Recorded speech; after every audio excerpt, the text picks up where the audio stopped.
জাহান্নামীর আলামত সম্পর্কে আল্লাহ রাব্বুল আলামিন বলেন, ফাআম্মা মান তাগা, অর্থাৎ যে ব্যক্তি আল্লাহর সৃষ্টি হয়ে আল্লাহ এবং তার রসুলের অবাধ্য হয় এবং আল্লাহ প্রদত্ত জীবন বিধান তথা ইসলামের বিরুদ্ধাচরণ করে,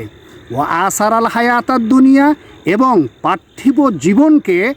আখেরাতের ওপর অগ্রাধিকার দেয়, অর্থাৎ দুনিয়ার সুখ শান্তি বিলাসিতা ছাড়া আখেরাত বুঝে না,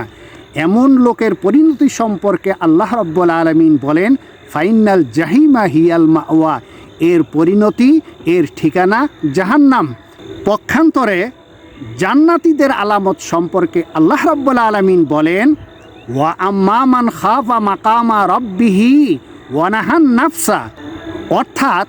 যে ব্যক্তি তার রবের সামনে দণ্ডায়মান হয়ে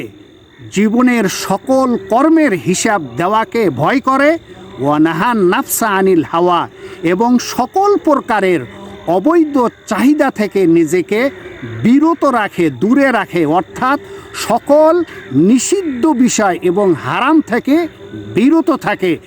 এমন লোক সম্পর্কে আল্লাহ রাব্বুল আলামিন বলেন, ফাইনাল জান্নাতা